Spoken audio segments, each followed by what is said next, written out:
Hello and welcome back to the Joe's Art History podcast, a podcast which celebrates all things art historical with me, your host, Joe McLaughlin.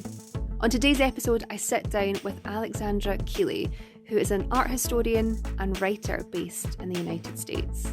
Today, Alexandra takes us on a wonderful deep dive down the rabbit hole of all things relating to the incredible Notre Dame Cathedral in Paris.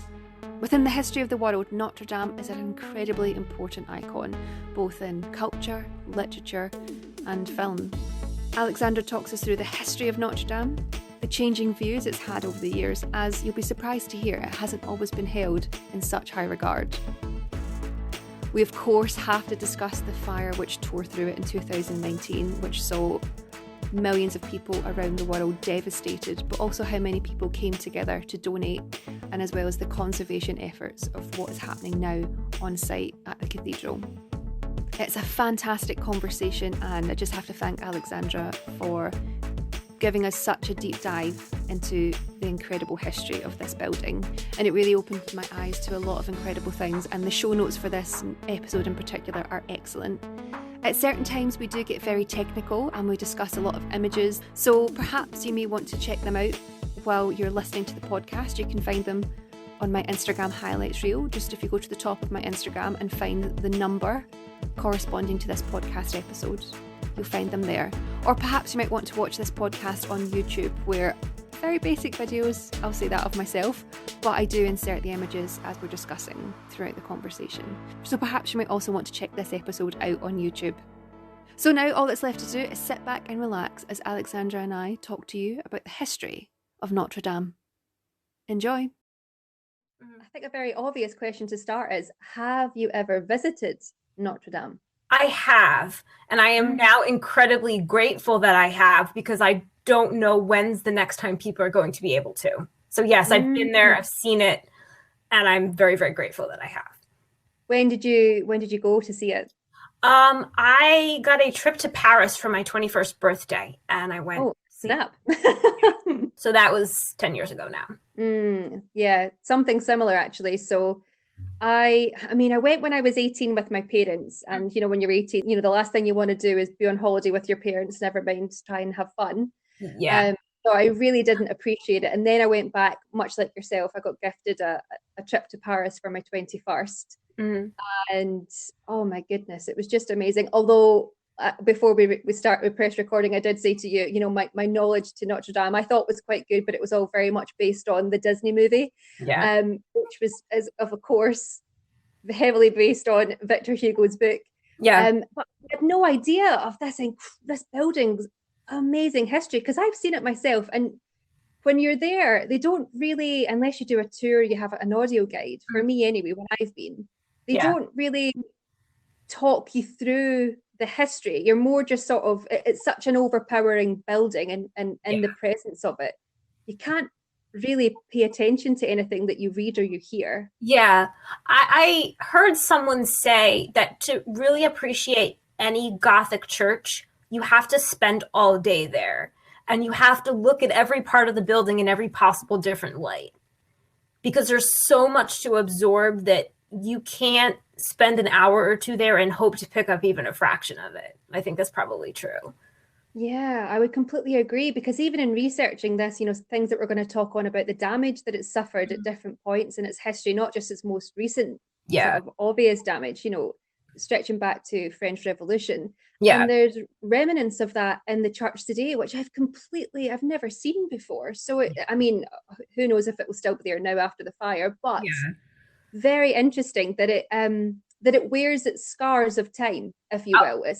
Yeah, absolutely. It does. I'll talk about this a little bit more later, but it's pretty well agreed upon that at this point, Notre Dame is as much a 19th century building as it is a medieval building, because of all the changes that took place, especially when it was restored in the 19th century.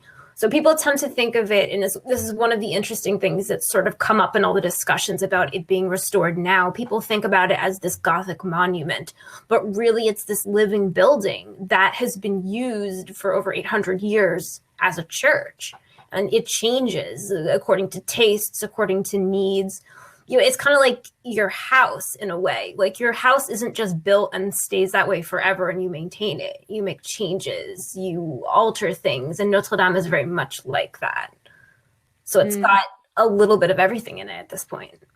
Yeah, and beautifully put as well. It is a living, working building, and it's incredible. So I think let's get the ball rolling then. So for anyone listening who hasn't heard of Notre Dame or maybe isn't sure what Notre Dame is, can you answer that question for us? What is Notre Dame? Yeah, so Notre Dame is, and let me preface this by saying, obviously we're going to talk about the fire, but before we talk about the fire, I'm going to just talk about the building the way it was before the fire. So if I say is, it might be technically was. But I don't love talking about it in the past tense. That makes me feel very weird. So Notre Dame de Paris is a Gothic cathedral in Paris, France. Actually, funny enough, most churches in Paris are named Notre Dame. Notre Dame means Our Lady, aka the Virgin Mary, and a lot of churches in France are dedicated to her. Like, for example, the church at Chartres is Notre Dame de Chartres. So Notre Dame de Paris is one of many Notre Dames, but when you say Notre Dame, that's pretty much, you mean the one in Paris. But so yeah, it is a Gothic cathedral in Paris, France. It was built between roughly 1163 and 1250. It is probably the most famous Gothic church in the world. If you say Gothic church, in fact, Notre Dame is pretty much what most people think about. Yeah, so it is a very, very famous Gothic church. Not the first, not the largest, even before the fire, not the best preserved, but by far the most famous and beloved, as I think we all came to learn 2 years ago now. Oh, of course. And I love a really interesting point there, what you said, it's perhaps not even the best preserved, because I don't know, it's kind of like when you don't if you don't really properly look at things. I mean, in research for this podcast, I've ended up down a complete and amazing rabbit hole, I must say, of restoration videos of the old timber roof and things like that. And from far away you can't really see the scars, but close up you're like, whoa, this has had a lot of work done to it, and it's been ravaged with people and wars, and it's an incredible building. But as you said there, it's a Gothic cathedral. So what are the key elements that make this cathedral Gothic? Yeah, so Gothic was a style of architecture invented in France around 1140 by a man named Abbot Suger of Saint-Denis. Saint-Denis was a very important abbey, a monastery with royal patronage just outside Paris. Actually, as a side note, if anyone at some point ever gets to go to Paris again and you can't visit Notre Dame, go and visit Saint-Denis. It's only a subway ride outside of Paris. It is beautiful and it is amazing and not nearly as well known as Notre Dame, but definitely worth a visit. So I'd recommend Saint-Denis, which is the first Gothic church. Even though elements of Gothic had been kind of floating around for a while before that. So Gothic churches are all about height and light and weightlessness. Gothic churches, they have lots of windows, they have soaring vaults, they look like almost insubstantial in a way that they just float up to the sky. And that was a big difference from style that came before, which is called Romanesque, which had some similar elements. It also had vaults, it also had arches and things like that, but it was, thick walls, thick columns, smaller windows. And Gothic was all about making everything light and airy. And there was actually some kind of theological implications to this, at least according to Abbot Suger, who wrote pretty extensively about this. There was a guy called the Pseudo-Dionysius, as I guess known as, I don't know if people are exactly sure who he was, but he was a theological writer who talked at length in a much earlier period about how this idea of light reflecting spirituality, reflecting heaven, and bringing in light was like bringing in the rays of heaven and creating a kind of heaven on earth. And that's very much what the Gothic style taps into. You could also argue that theology is just an excuse to like bright, shiny things, and I think that'd be totally fair too. But so, yeah, Gothic churches, like I said, they have really soaring vaults, they have big windows, they have really very thin walls. And when you think about it, from an engineering perspective, that's kind of crazy because these churches are made of stone. Notre Dame is made of limestone. It's not light. And you have these big limestone vaults, which are really heavy, but yet you have relatively little wall to hold them up.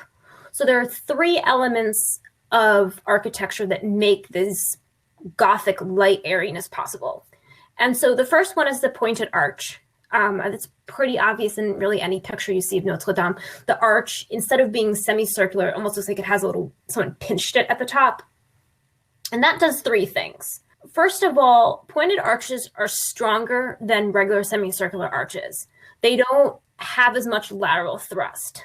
I'm going to get technical for just a second because this is kind of important. So lateral thrust is in an arch. We have, and here I am gesturing with my hands like anyone can see. Yeah. Welcome to recording a podcast. Yeah.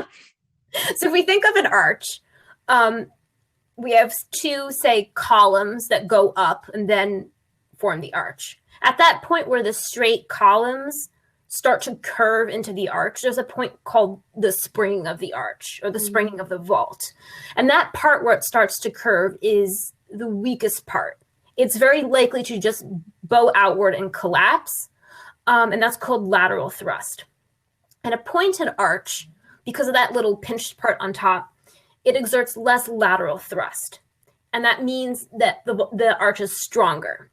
And it can also be taller because it's not a perfect semicircle. You don't have to increase the width as you increase the height. So a pointed arch can be stronger, can be higher, and it needs thinner supports. So that's one important aspect of Gothic. A second one is the rib vault. So Notre Dame and pretty much every other Gothic church has a vaulted ceiling. Not a vaulted roof. Get back to that in a second. Has a vaulted ceiling. So if you're standing in the nave, which is like the main part of the church, the part where you would sit if you're going to attend a service, and you look up, you see a vaulted ceiling, arch extended to be very, very wide, very long vault. So vaults are pretty strong, but you can't, if you have a vault and then you have, walls supporting it, you can't really do anything with those walls. You can't really put a lot of windows in them because all of that length of wall is needed to support the vault. So Gothic and even Romanesque churches tend to have groin vaults, which means you take two vaults and you cross them at right angles.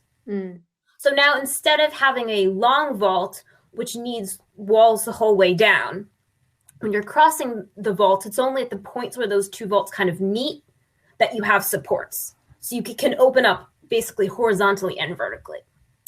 And what a rib vault does is it goes one step further, and the points at which the groin vaults intersect, you get this kind of like cross pattern if you look up at one. So rib vaults are reinforced along that X-shaped juncture. And that's another important aspect of Gothic, but it's funny, I actually learned recently that the jury's apparently out on whether rib vaults actually have the structural function that people used to think they did.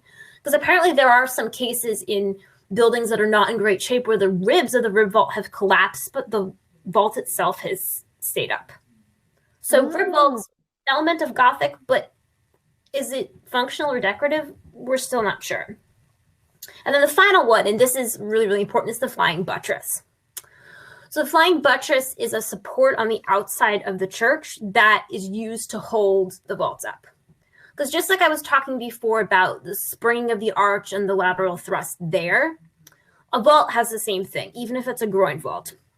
Those kind of side parts that start to curve are the places where the vault tends to be weak.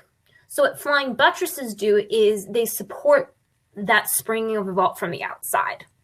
So there's basically like piers on the outside of the building, and then little like half arches that connect from those piers to the weak points on the vault and hold it in place. If you see a picture of the outside of a Gothic church, it kind of sometimes looks like a little like boat with oars. Those oar shapes are the flying buttresses.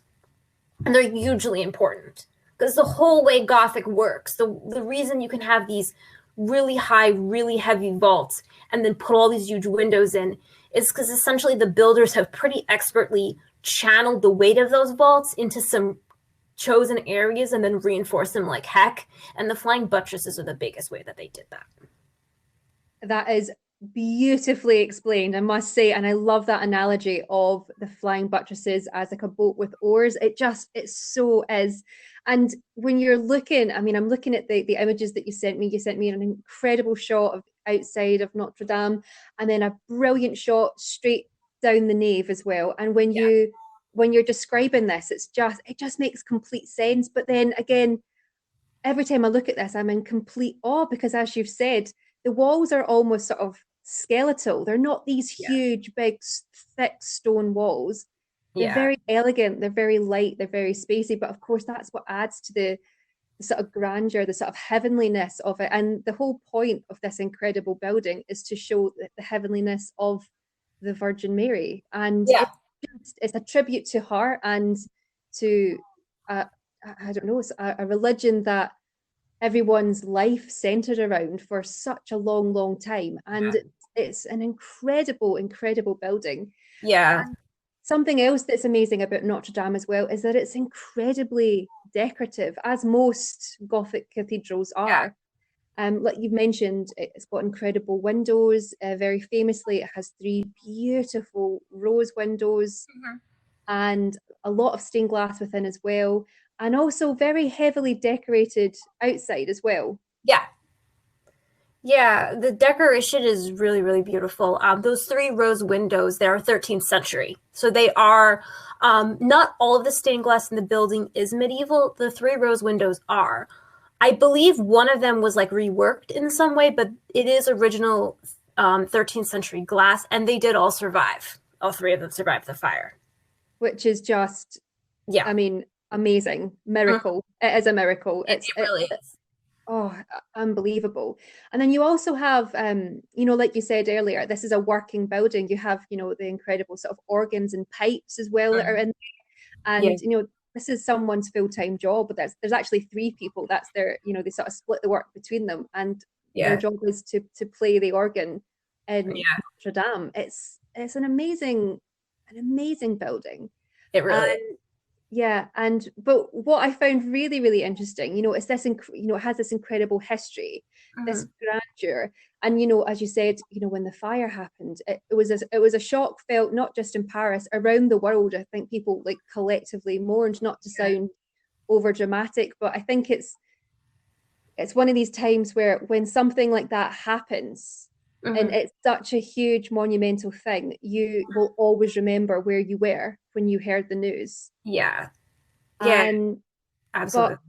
And for some reason, for me anyway, I thought this was the only time that Notre Dame had suffered and had not, had a terrible disaster happen to it. But this isn't the case. It's not always been this amazingly loved building. Absolutely. And it's kind of ironic too that fire and medieval churches like have a long history together. Before Notre Dame was built, there were other churches on the site, and I think that they had simply just become, too small or too worn out or whatever. But a lot of the Gothic churches we have that survive, the only reason they were even built is because their predecessors burnt down. Like Chartres Cathedral, which is, I think, like maybe an hour away from Notre Dame, there was a horrible fire, and that's why we have the beautiful Gothic church we have now, because the old one was almost completely destroyed in the Middle Ages. It's just so interesting. And I mean, it's such an iconic building. I mean, those bell towers, for example, just you see the front of it and you know exactly this is Notre Dame. You're quite right too about everyone sort of mourning, like I guess the summer of 2019. So the less than a year after the fire, I was at like a local arts and crafts fair in my town. There's a lot of local artists set up, and one of them had these prints of all of these views of different famous places around the world. And I was looking and looking for a Notre Dame one, and I finally found it. And then when I went to pay him, he even just looked at it, the artist, and was really emotional. And we started talking about it. And I was telling him about how I study Gothic architecture and how much it means to me. And it meant a lot to him too. And we literally stood there and mourned together for a while. This guy I'd never met before. It's really, really incredible how much people love this building. I think it's really powerful. Yeah. Well, that's it. It's so powerful, and it doesn't really matter what kind of religion you are as well. It's just such a beautiful building, and it's a part of everyone's history in some way. It's so important, and like you said, there was that sort of, it does connect people, because regardless of where you're coming from, when you step in there, you can't help but be like, wow, this is amazing. This is just incredible. Yeah. So we've spoken a little bit about sort of the origins of the cathedral, and it's the key features of what a Gothic cathedral or a Gothic church looks like. Yeah.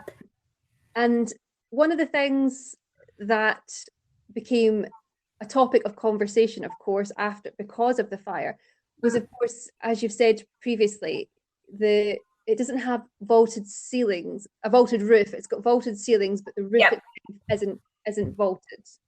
Yeah, thank you, because I said that and then I got so far away from it and I was like, oh wait, I need to come back. Yeah, so actually I'll go really quickly through the parts of the building, so that when we start discussing what happened to it, we'll have a better idea. So first of all, Notre Dame is a basilica. The majority of Christian churches are basilicas, not all of them. But that's a form that was derived from ancient Roman audience halls. So what a basilica has is it has a long nave. Like I said before, that's the main part that you would stand in if you were going to a service. And then on either side of the nave, it has two aisles. Then all the way at the east end, there's that rounded part that's called an apse. That is where the altar is. It's at the east end in Notre Dame. It's in the east end in most churches, not all of them, but traditionally it's in the east. Between the nave and the apse, there's a crossbar called a transept, which makes it into a cross shape. Then beyond the apse, around it, there is another little aisle, sort of. It's called an ambulatory. And then beyond that, there's a series of chapels. Notre Dame also has two towers, like you mentioned before, at the west end. So that's the end that you come in at. And the towers proved to be really critical to save the building, which we'll talk about in a little bit.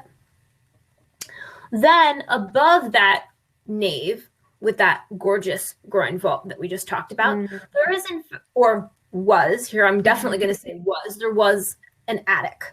It's not something people really think about. To be honest, I didn't even really think about it much until the fire. So above the stone vault, there was an attic that was made out of really, really massive, really old oak beams. And that's in a very, typical pitched roof shape. And it was covered in lead tiles. So I don't know if I gave you a picture of the exterior where you could see the roof. I think I did. Yeah, you did. See those greenish lead tiles. And then on top of that, there was a spire. Yeah. Yeah. So if we're going to get into it, what happened on April 15th, 2019 is that one of those really, really massive, really, really dry, really, really old oak beams in the attic caught on fire. And there's a lot of controversy about the fact that there was no fire suppression system up there. I'm given to understand that some medieval buildings have added some kind of fire suppression system, understanding that very old wood is very flammable. Notre Dame had not. It did have a fire alarm, which went off, but apparently there was some confusion about what part of the building the alarm was triggered in. So whoever went to check the wrong area of the building. They didn't see anything, so they just went back, and by the time the alarm went off again, it was too late. Oh, dear. Yeah, so the very old oak beams caught on fire. There was no fire suppression system. The fire spread really quickly throughout the attic. started to melt those lead tiles. Eventually, the entire attic and the entire lead roof had been consumed. And then the spire, which was actually not medieval, it was a 19th century spire that had a wooden skeleton basically with lead over it. The spire then caught on fire. The spire completely collapsed. I cannot express to you my horror watching the spire collapse on my computer, because that's the moment where I realized that this was not a drill. This was for real, and I didn't know it was going to happen. So the spire completely collapsed, and when it did, it crashed through the vault. Now, in some ways, the vaults actually did their job really perfectly. Like I said, medieval buildings and fire go hand in hand, and people in the Middle Ages realized this, and that's why you had a stone vault on the inside, and then you had the flammable elements on the outside. The whole idea was that anything flammable was separated from the rest of the building by stone, which is not particularly flammable. So the attic and the roof could be consumed and leave the vault intact.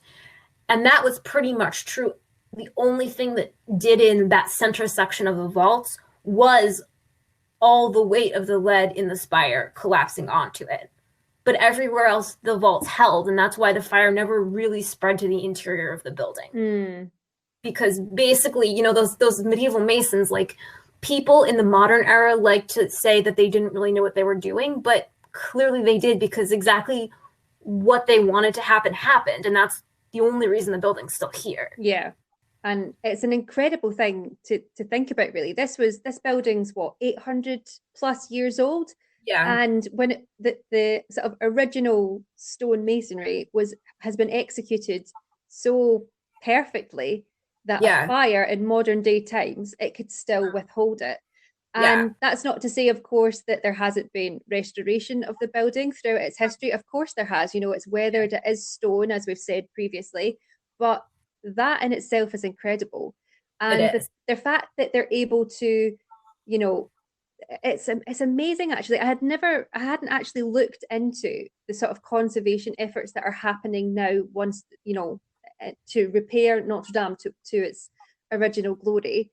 It's a major, incredible operation, which just shows the best and brightest within architectural, engineering, art historical, preservation fields. It's an incredible thing to witness.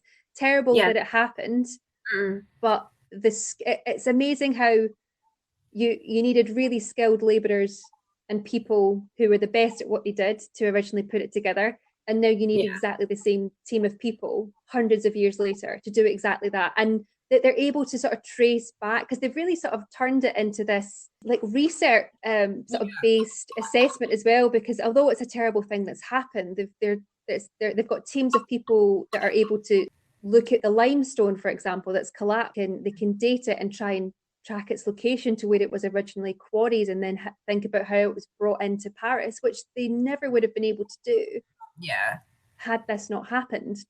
So it's teaching them more about the history of Notre Dame, and there's still so many layers to unwrap as well. Absolutely. But it's this huge operation, and like you said, it has this big lead roof, and the lead roof is the thing that's really causing the issues. Oh yeah, because obviously when it burned, all that lead got released into the air, and they actually had to stop work for a while because the lead levels were just too high. And there was all kinds of crazy procedures that they had to do to get not just the lead out of the air, but lead had actually gotten inside the limestone. And they had all these really high-tech ways of getting it out, which kind of I found a little hard to comprehend, but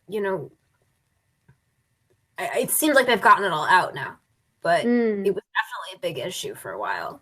Well, that's it. And also, like we said, there's conservation happening throughout Notre Dame's history. And actually, I found this really amazing video, and I'll link it in the show notes below. It's quite sad, actually. So it's the head's conservation and curator, conservator and curator of Notre Dame. I don't know when about it was filmed. It was definitely before the fire. So they kind of walk you around and they do walks every few months to sort of look at the dust that's built up from people coming in, so they can order cleaning crews. They take you up to the windows and they show you how the dust gets into the stone and gets into sort of the crevices of the sort of the lead lining in the windows, and they take you up into the wooden ceiling, like you just mentioned, and these incredible huge wooden beams.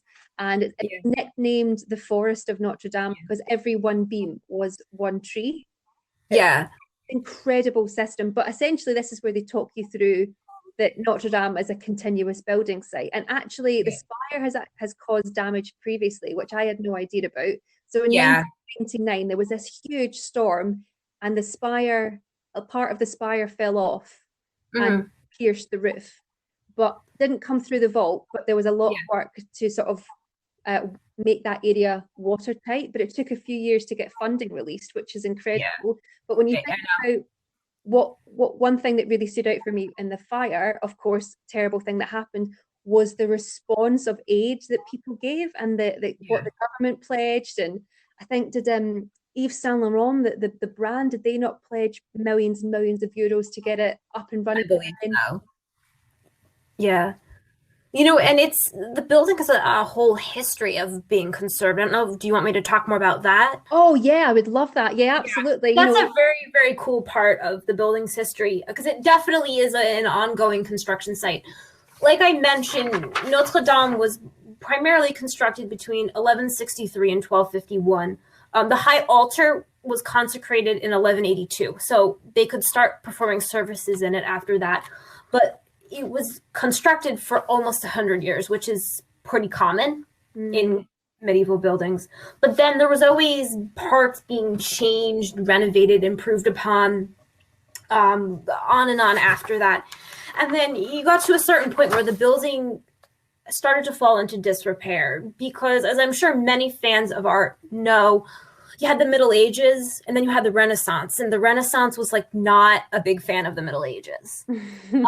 Even the high Renaissance, when everybody was just into classicism everywhere, Gothic architecture, they viewed it kind of the way like we might view like photos of what we wore when we were like 14. And you're like, oh God, why? Like that's how the Renaissance felt about the Middle Ages. So the building, it was clearly still a very important church. It was still the Cathedral of Paris. It was still closely associated with the French monarchy, but it was no longer really like valued, or maybe I should say not yet really valued. And it started to fall into disrepair. It was also modified a lot to suit, changing tastes. I feel like I heard a story at one point about how one of the entry portals on that big Western facade, like they just like opened it and like chopped off some of the sculpture so that like someone could ride in on like a bigger horse or something. So as you do. One thing people don't actually know very much, or it's not that commonly known, is that Notre Dame and most other Gothic churches would have been painted on the inside and the outside. They would not have been these like very pale stone structures that we see them as today. Obviously, classicism, very, very into the white stone. So the building would have been whitewashed. It wasn't taken very good care of, and it started to fall into disrepair. The original spire was removed in the 18th century because it was in such bad shape that they were afraid it was going to collapse. I've seen 1786 and 1792 in different places. So somewhere in the late 18th century, the spire was removed. And then you had the French Revolution, and obviously that was a problem because the revolutionaries were not really into the monarchy or religion. So it was a big problem for Notre Dame. It was temporarily like reconsecrated as a temple of reason, which like I can't, like my brain can't wrap itself around that. Like, I'm not really sure what a Temple of Reason is, but it was a Temple of Reason. You mentioned before all the gorgeous sculpture on the outside, and there's so much of it. And some of it has royal iconography because, it was a building that was always associated with the French monarchy. Also, there were some, images of like Old Testament kings. So if you look on that entry facade, like above the doors, there's like a solid line of sculpture. That's called the Gallery of Kings, and there were all Old Testament kings depicted there. The revolutionaries smashed all those statues. They've since been remade, so those are not medieval statues you see there today. And interestingly enough, in 1977, there was some kind of excavations going on, and they discovered, like in a pit, the heads of all the original kings from the Gallery of Kings, and they're now in the Cluny Museum in Paris. So yeah, lots of bad things happened during the revolution. The building became a church again in 1802. It was in really bad shape by then.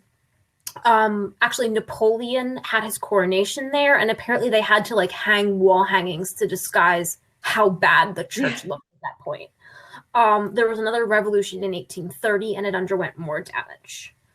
So Notre Dame was in pretty bad shape until the whole Gothic revival movement started. So that was in the 19th century. It had a lot to do with the rise of Romanticism. It had a lot to do with like rising French nationalism.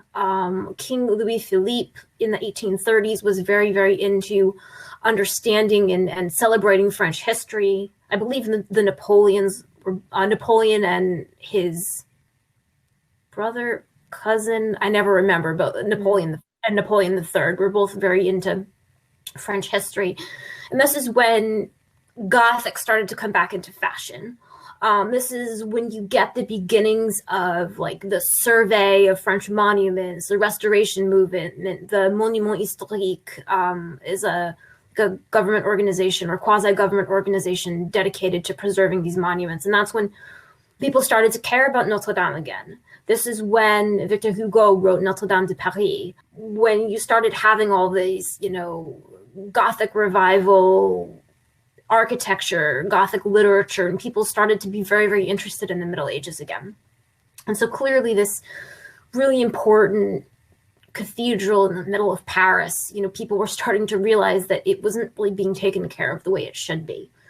And then eventually there were two men who were tasked with restoring it. And so they were Eugène Emmanuel Viollet-le-Duc and Jean-Baptiste Lassus. Viollet-le-Duc is the one that we all know because Lassus was involved in the planning and in the early period of the restoration, but he died before the restoration was complete. So it's mainly Viollet-le-Duc we know today. He was an architect. He was very, very interested in medieval monuments, and he did a lot of restorations. He restored Notre Dame, Sainte-Chapelle, Saint-Denis, the medieval city of Carcassonne, the Château de Pierrefonds, all these great medieval French monuments. He had a hand in restoring them. And between 1844 and 1864, he restored Notre Dame. He restored it on a grand scale. Not only did he, repair damage, have sculptures and stained glass reproduced to replace what had been lost, but he also made some pretty big changes, and they're actually very controversial, and they have been ever since. He put up the new spire. He reworked some of the windows. He reworked some of the flying buttresses. He put up a whole bunch of new grotesques. So grotesques and gargoyles, they're one of my favorite parts of Gothic architecture. They're those funny looking little people, animal, monster creatures that you see on so many Gothic buildings. And so originally, the iconography of gargoyles is still very contentious. No one has really ever come up with any explanation that's been accepted even by a majority. But gargoyles in the medieval period, they were basically really fancy drain spouts. There'd be a hole through them with a pipe, and then water, like rainwater, would come out of their mouths. But why they're shaped like these weird little monsters, we're still not quite sure. Yeah, well, I know why they're called gargoyles, though, because Yes. a play on the French word to gargle, and when the rain ran through them, it sounded like a gargling noise. So they decided to make it this monstrous. Yeah, because I know, like, even in the Middle Ages, there was like controversies over like, why do you do this? Yeah. You know, some medieval clergymen felt that it was very inappropriate, others didn't, and we're still not sure why, you know, why they were shaped like monsters, why some of them look like they could be demons, what's going on there. It's something I'm really interested in, but there are no answers so far that I found. But Viollet-le-Duc made a whole bunch of new ones. They're not all technically gargoyles. A lot of them are just like statues of funny looking little creatures. They don't have any function. But there's a whole bunch of them up and down those two big Western towers. And there's one of them, I gave you a picture of this Liege. I believe that's French for the vampire. And he became really famous. But Viollet-le-Duc did a lot of stuff like that. He didn't have the same ideas about preservation we do today. Like, today, for the most part, we would look to be as uninvasive as possible. We would look to put things back the way they were, not touch anything more than we should. Viollet-le-Duc didn't see it that way. And I found a quote by him that I think is very interesting. He said, "To restore an edifice means neither to maintain it, nor to repair it, nor to rebuild it. It means to establish it in a finished state, which may in fact never have actually existed at any given time." So idealism and fantasy, Viollet-le-Duc was okay with those things. He changed a lot. I think the most interesting things he changed was in the interior of the building. If you look, I don't know if you can see it in the picture I gave you, but if you poke around photographs of the nave of Notre Dame, you can see it pretty easily, how on the inside, in some areas, there's like a row of one window, like one row of windows, and some there are two. There are those little round windows, and then a smaller window above it. Mm-hmm. And then in some cases, there's just one larger window. So basically what happened is, when Notre Dame was originally being planned, it had what's called a four-part elevation. We have the nave arcade, which is the arches that get you from the nave into the aisles. Above that, you have a gallery, which is a series of smaller arches. Above that, originally, they had what's called a triforium, which is a smaller gallery, like probably not even big enough for a person to really stand comfortably in, but it would have a buttressing function. And that triforium had a series of little mini rose windows in front of it. And then on the top, you had a clear story, which was a row of windows. So it's what we call a four-part elevation, which was kind of what you did in 1163 when Notre Dame got started. But very quickly, like I mentioned before, that quest to make things bigger and lighter and airier and more windows, less wall, builders at places like Chartres started eliminating either that gallery or that triforium. So you had a three-part elevation. You had a nave arcade, you had a gallery or a triforium, and then you had much larger clerestory windows. So instead of having two smaller windows, you'd have a big one. Notre Dame, in the 100 years that it took to construct it, this four-part elevation went out of fashion. So the builders went back and they took out those mini rose windows, and they took out the triforium, and they made a single larger clerestory. So one larger window per, in a row. And that's what the church looked like. But when Viollet-le-Duc was, going about his restoration, he found evidence of that triforium with those little circular windows that were originally there. And he made the decision to, in some places, I guess the places where that had originally had that structure before they changed it, to put it back that way with that four-part elevation, so people could see what it originally looked like and then what they changed it to. So in a way, he sort of like went back and reversed the builder's decision to kind of update the structure as they were going.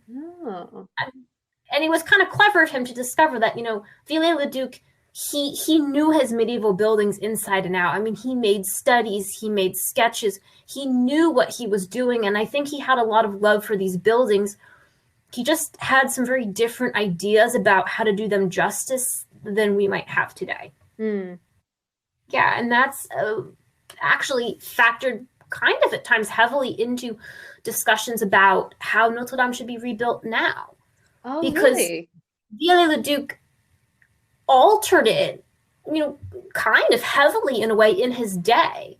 So if he restored it and he made changes, a lot of people have argued, why shouldn't we also update it when we restore it now? And that's the whole thing, the whole argument behind, what's the new spire going to look like? What's going to happen on the roof is the fact that the spire that burnt down was 19th century. I don't know if it's not like as radically different from the medieval spire as like some of the designs that were proposed, but it wasn't a reconstruction of what was there. It was something new. So if he added his mark, a lot of people have argued, why shouldn't we? And so it's the fact that the building's been modified over time that has kind of opened up the door for people to be like, let's put a swimming pool up there because, like it's sort of to a certain degree already been done. That's such an interesting point. I had absolutely no idea. I never even thought about that. I mean, I knew it had been heavily changed throughout the 19th century for lots of, different reasons. And this period in time, the 25 years that you're talking about here when, Viollet-le-Duc was pushing forward with these changes, because we can recreate it. I think, in modern day terms, there's been enough documentation made, there's enough sort of visual aids to help us there. But I don't know, it would be, it almost, the art historian in me is kind of like, oh gosh, but everyone knows it, since photography was invented, everyone knows it as this. Yeah. As the spire is looking like this. And it was such a, going back to what you said earlier, like gut-wrenching moment when it fell. Yeah. And you kind of just thought, it was at the point when you saw the spire fail that you're kind of like, oh, this isn't good. Like, this isn't, like, we're lucky if it's still standing. I honestly thought when I heard about the fire, I was on my way to a pub actually to meet my French flatmate. And when we got there, I was like, I am so sorry. And she's like, it's just awful. And when that happened, I was just sort of like, this is going to burn down. We're going to lose this forever. Yeah. Until the spire fell down, I was like, okay, there's a fire. It's on the roof. It's not inside. Maybe it'll be okay. But yeah, man, when the spire came down, I was like, oh, this is real. This is like not a joke. And I think it just kind of hit home, like the severity of it. But as you said, there's amazing sort of conservation and restoration going on. The swimming pool thing is news to me. It's amazing to think that really that we have the ability and the skills now to recreate it, or more importantly though, fireproof it, so something like this will never ever happen again within Notre Dame's lifetime. Can you tell us a little bit about other things that are happening with the restoration? I was listening to this incredible talk about, we're talking about the limestone and how the particles of lead can get into the limestone, and how everything's had to be cleaned before restoration. But also limestone's this incredibly strong, sturdy brick, and it's the foundations and sort of tool of choice, if you will, for a lot of sort of French important buildings. The Louvre, for example, is also made from limestone. But what I didn't know is, depending on the heat of things, so limestone, to get very, very technical, limestone can melt at 800 degrees Celsius. But from anything, and then it just crumbles into a powder, which has happened in places because the fire was so hot.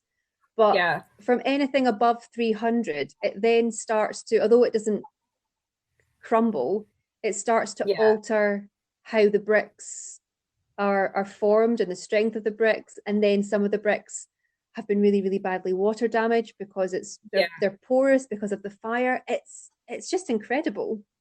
It is. Yeah. That has been kind of, one of the big concerns. Because if you think back to the aftermath of the fire, the roof was gone. There was a hole in the vault. I know at one point the firefighters essentially gave up on the roof, and they realized they couldn't save the roof at that point. But if the fire spread to the towers, evidently, so there were bells in those towers, and I guess they have wooden supports.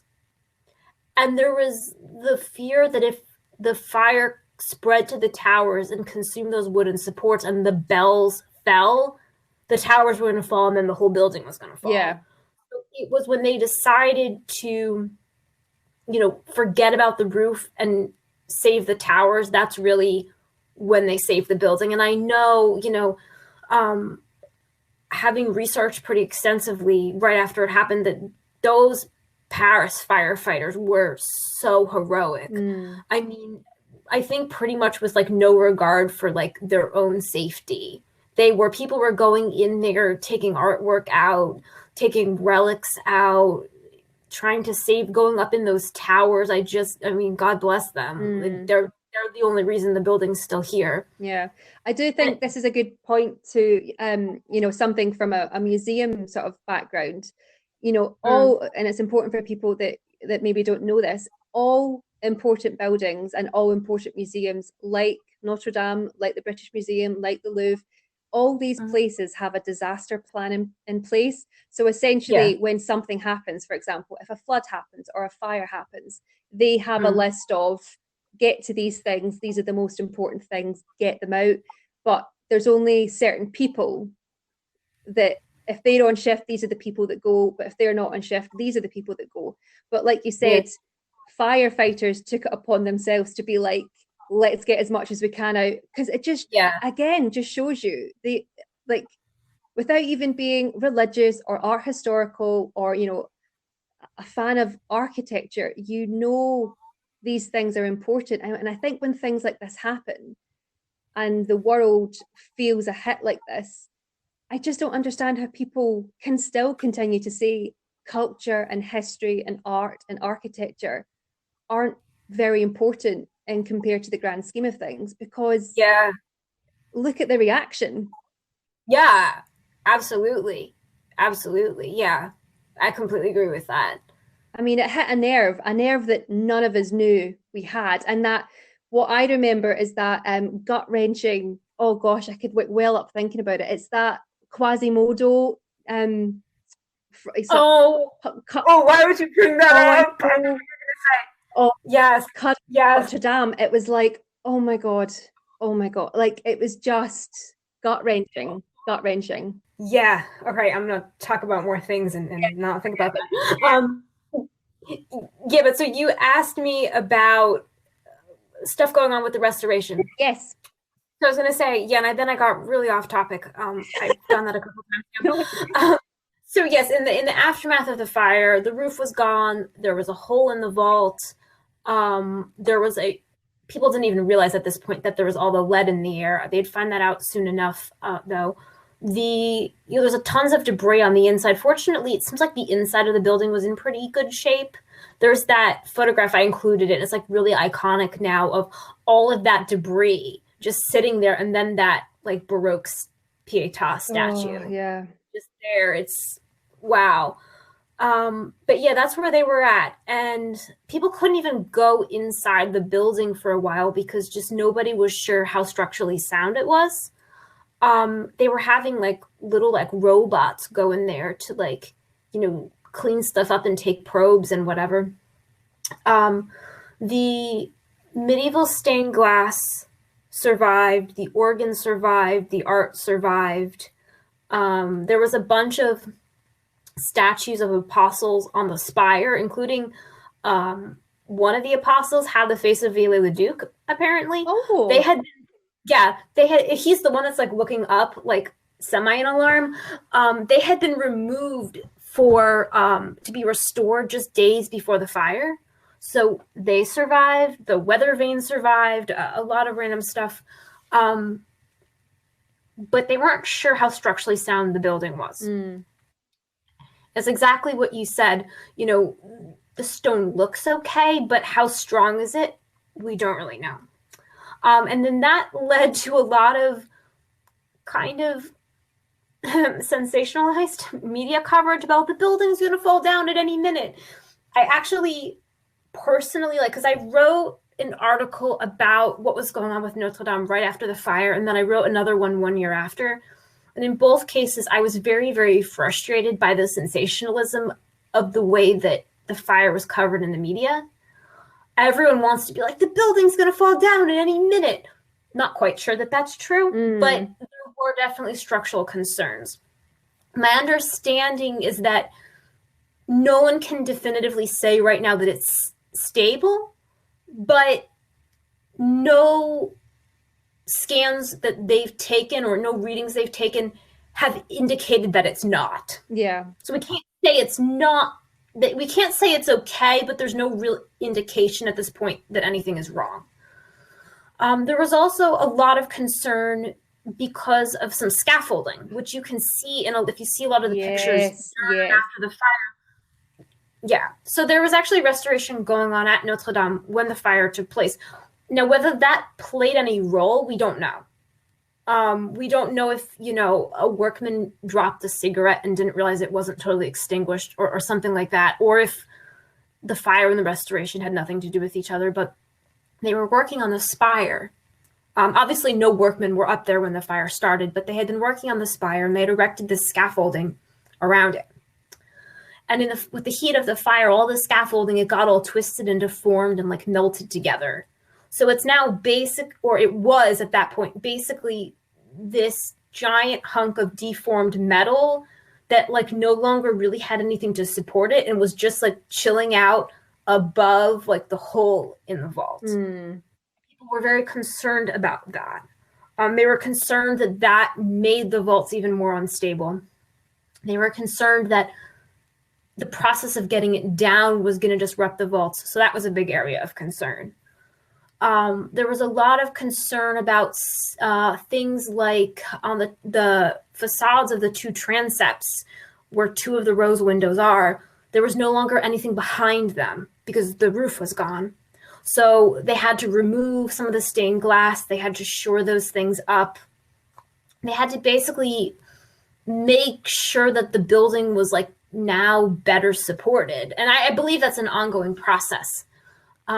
They did finally, thank God, I was very relieved to learn that by the end of last year, they had succeeded in removing all of that scaffolding, which was a big milestone for the building to overcome. Yeah. Because that scaffolding is no longer a threat.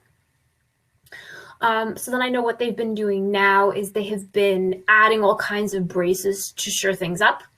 Because when I mentioned when I was talking about the way that Gothic buildings stay up, you may have sort of gotten the sense that there are very finely tuned instruments or delicate ecosystems or whatever metaphor you prefer. And if you eliminate one thing, now all the forces are out of balance. Yeah. So, the vault now, it's definitely weak because there's a hole in it. And you have the flying buttresses, pushing in to counteract some of that lateral thrust that it's not really getting so much anymore because the vault is weak. If the vault were to collapse further, then there'd be even less lateral thrust. So the concern was now that the building would cave in on itself. So there's all kinds of supports that they had to add, and I think they're still in the process of adding them to make sure that, the flying buttresses are not going to press too far in on the weakened vault. Lots of stuff like that going on. And at last I heard, they're looking for old enough and tall enough oaks to replace that attic. That's looking for limestone that's going to match the limestone that they have to repair. So that seems like a good sign. Yeah. They're still shoring up the building, but also starting to think ahead, to reconstructing it, which obviously then opens up all of these things about, well, what's it going to look like? Well, that's it. And I think, that's just, we're going to have to wait and see. But this isn't going to be, you know, a 5-year project. This is, no matter what anyone says. Yeah, this will be 10 years, 15 years. I mean, of course, COVID-19, you know, there was lockdowns in France. They couldn't work on the building.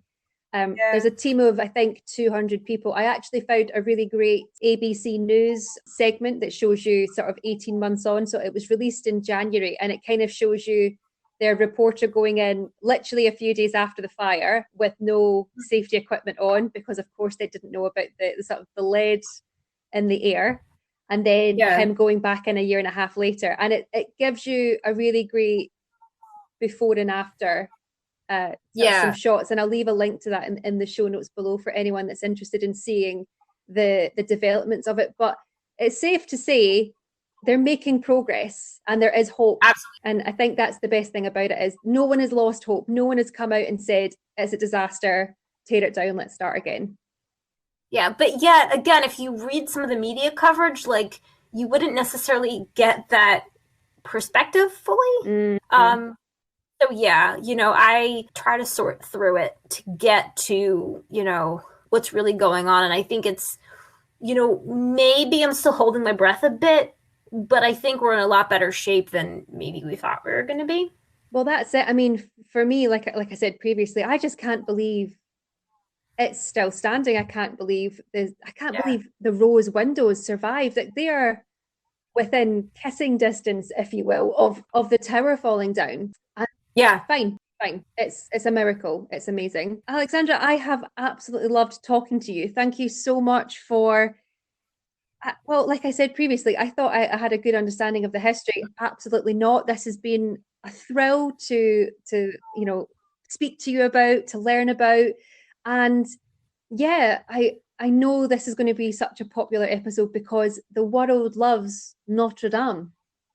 Yeah, I'm really glad. I hope everyone really enjoys it.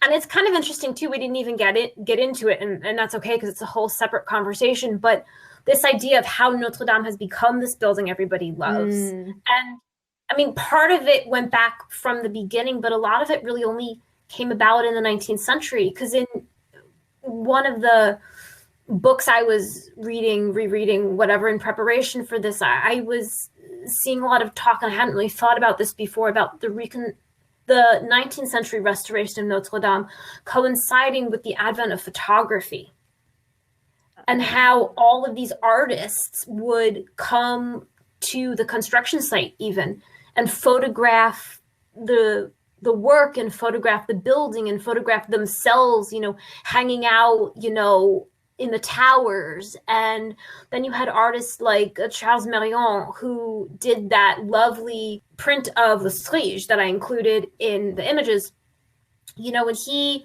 would come to the site and he would, you know, sketch the grotesques and sketch the building and then make them into these prints, and they spread. And so much of the love of Notre Dame in a lot of ways comes from artists responding to that 19th century restoration. And I think that is just the coolest thing ever. Yeah, and I think that leads on very, very nicely to ask the penultimate question of the podcast, which is, why do you think art is important? Well, I like to say that art history is the closest I'm ever going to get to time travel, except it's safer. And what I mean by that is that through art, we can experience all different cultures and times and places and perspectives. And, you know, if you're looking at historical art, you can get some idea of what life was like, how people viewed things so long ago, it's hard to even imagine.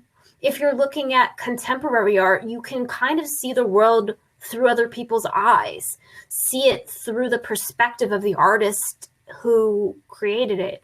It doesn't really matter if it's painting, sculpture, architecture, printmaking, abstract, figurative. It doesn't really matter what it is. You know, we look at art and we get a little idea of how somebody else sees the world. And I think that especially, you know, right now our world could use a lot more of seeing things from other people's point of view. And I think that art is really great at letting us do that without even realizing it. Oh my gosh, I love that. And I've never thought of that for art history. You know, it is a way of time travel. It totally is. It's so important. Oh my gosh. Beautifully, beautifully answered. And yeah, just like what you said, you know, Notre Dame is an embodiment of why art is important, why history matters, why these things, even if subliminally, hold a place in your heart, because everybody knows Notre Dame, even if you've never been there, you have some idea of it. And it would just, yeah, the world would just be a poorer place without it. And I think having that threat of almost losing it has just only increased everyone's love for this incredible place. Absolutely. Yeah, I bet you there's a lot of people, like I've always known I love Notre Dame, but I bet you there's a lot of people who didn't really realize it. Absolutely, or completely took it for granted. So for example, my sister actually lives in Paris. She's been living in Paris for about 10 years now. And oh wow, she cool. I think she's only visited Notre Dame once in that entire time, and that was when I dragged her.